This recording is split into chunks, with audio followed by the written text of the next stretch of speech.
Here I've got a range of replacement paddings. So we've got some leg loops here. We've got two different types of back padding. This is the thinner version, which is on the light. Can also be put onto the standard or the Evo if you prefer. And then the thicker back padding comes the standard on the Evo or the standard. We can just replace that as necessary.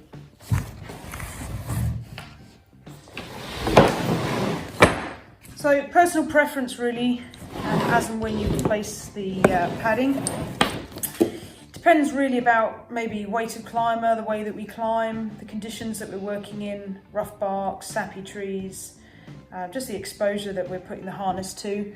Just replace as necessary really. So here is a leg loop.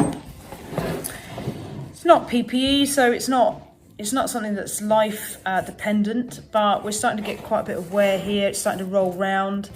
The climbers starting to say that they can start to feel the webbing strap just because it's getting a little bit thinner. And so we're just going to replace the leg loop on here. The only tool that I will require, funny enough, is just an old toothbrush. And that is just to clean off the Velcro. So first thing we want to do is, I'm just going to turn that around.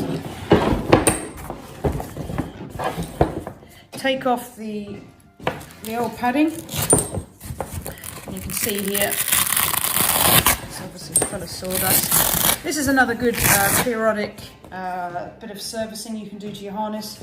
Every so often, make sure that you do take off the padding, whether it's on the back padding or the leg loops, and clean this, particularly those of you that do a lot of contract climbing, traveling. From a biosecurity point of view, that's also important. We also will find that the Velcro will grip a lot better if it's clean. So I could technically just put the new one straight on there, but I want to make sure it grips nicely. So you can see here we've got a lot of sawdust. We've got a leaf that's impacted in there, looks like it's embedded, been there some time. So literally that's all the toothbrush is for.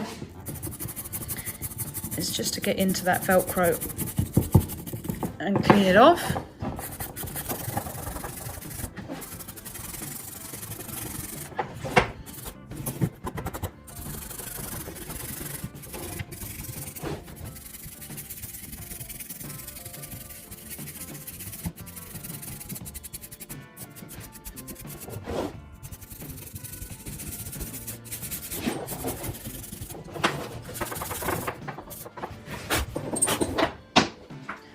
Once you're happy that that's clean, get your new one. And actually, before I put the new one on, I'll just show you the old one. Obviously it's got sawdust on it, but you can see now just where the weight of the climber and the maybe rubbing against the trees as they've been working. See how it's getting a little bit thin there and it's rolled up there. So that's where they were saying they could start to feel the webbing. So just show you the wear on there. Make sure you follow the shape of it. So when you get your padding, make sure you're following the same shape when you stick it down on there. So when you get your new one, just check that you're following the same shape and the contour of the actual leg loop itself. Once it's all clean and you're ready to put the new padding on, just check the contour and the shape and make sure when you put the new one on that you're following the shape of it. There's not really a right way and a wrong way, as in inside and out. You'll see the way that it's stitched and the way that's made is exactly the same on both sides, and the Velcro will grip both sides. So it's more to do with just following the shape of the loop.